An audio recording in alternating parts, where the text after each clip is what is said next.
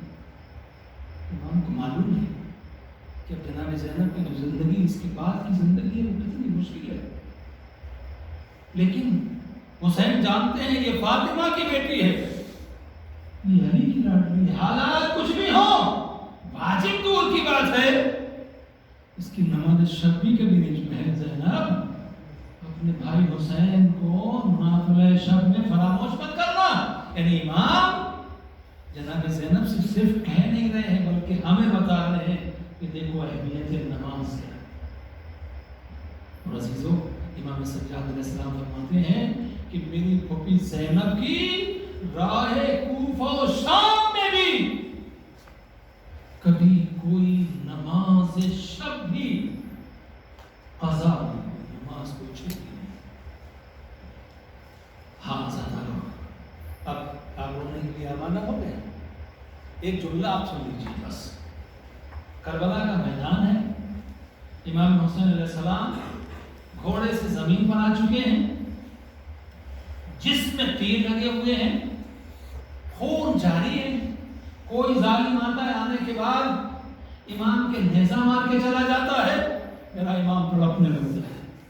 کوئی دوسرا ظالم آتا ہے، آ کے تلوار مارتا ہے، امام تڑپنے لگتے ہیں، امام تڑپتے رہتے. پھر کوئی ظالم آتا ہے، پھر آ کے امام کے پہلو کے اوپر وار کر جاتا ہے. فرزند زہرا تڑپ رہا ہے. عزاداروں یہ سلسلہ مسلسل جاری رہا. میں نے جمعے کے خطبے میں عرض کیا تھا آپ کے سامنے کہ کم سے کم امام حسین علیہ السلام کی شہادت میں 3 گھنٹے کا وقت لگا. آئے وہ حسین جو گھوڑے سے زمین پر آیا تو اس کے جسم میں اتنے تیر لگے ہوئے تھے کہ امام تیروں پر معلق ہو. اور اس کے بعد اب ظالم کوئی آگے تلوار مار کے چلا جاتا ہے، حسین تڑپنے لگتے ہیں، اشکیا دیکھتے رہتے ہیں. پھر اس کے بعد کوئی دوسرا ظالم آتا ہے، آنے کے بعد امام کے اوپر حملہ کرتا ہے، امام تڑپنے لگتے ہیں. عزاداروں میں آپ سے پوچھنا چاہتا ہوں، خدا کی قسم اللہ آپ کو ہر غم سے محفوظ رکھے. میری مائیں بہنیں سن رہی ہوں گی، اللہ ان کی گودیوں کو آباد رکھے. کربلا کے میدان میں رسول اللہ بھی تھے نا، کربلا کے میدان میں مولا علی بھی تھے نا، کربلا کے میدان میں جناب فاطمہ زہرا بھی تھی. جب حسین تڑپ رہے ہو،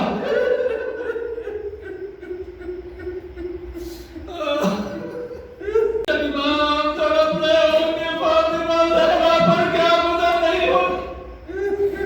اور اس کے بعد روایت کہتی ہے کہ جب امام کی شہادت کا وقت قریب آیا تو امام نے اپنی پوری طاقت کو جمع کیا، اور جمع کرنے کے بعد امام نے اپنے آپ کو سجدے میں پہنچا. اللہ اکبر ہے میرے مولا حسین، تجھ پر میرے ماں باپ قربان.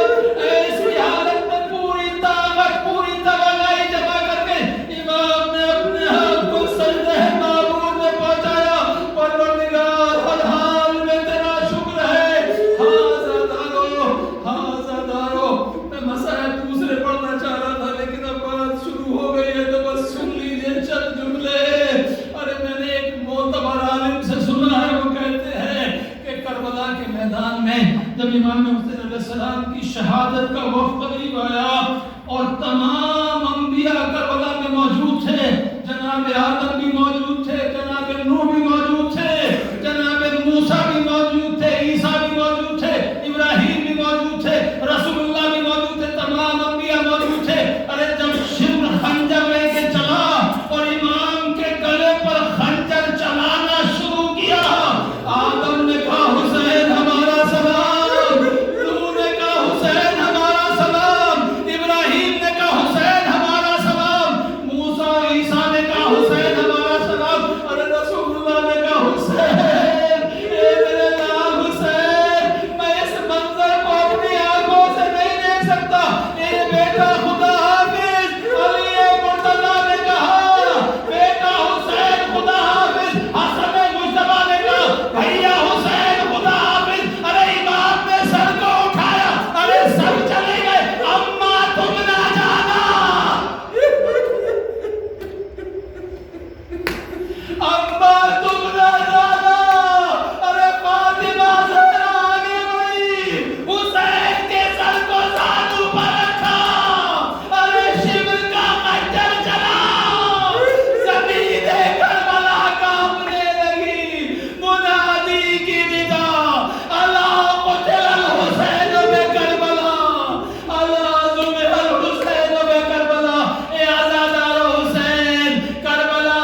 ذکر کو قبول فرما، ہمارے گناہوں کو بخش دے، ہمارے گناہوں کی مغفرت فرما، پروردگار ہمارے صف و اتحاد پیدا کر، ہمیں عمل کی توفیق عنایت فرما، میرے معبود مومنین کی جان مال عزت و آبرو میں حفاظت فرما، جو مقروض ان کے قرضوں کو ادا فرما، جو پریشان حال کی پریشانی کو دور دے، معبود اپنے در سے پاک اور حلال روزی عطا فرما، ہمیں کسی کا محتاج نہ بنا، ہماری ماں بہنوں بیٹیوں کی عزت و آبرو کی حفاظت فرما، میرے معبود امام زمانہ کی ظہور میں تعظیم فرما، ہمیں امام علیہ السلام کے آباء انصار میں شمار کر، پروردگار امام علیہ السلام کا واسطہ تجھے شہداء کربلا کا واسطہ جو بیمار ہیں انہیں شفاء کاملہ عاجلہ عطا فرما، میرے معبود مومنین کو کرونا وائرس اور تمام طرح کی بلاؤں اور آفاتوں سے محفوظ رکھ، آمین رب العالمین، محمد و علیہ وسلم۔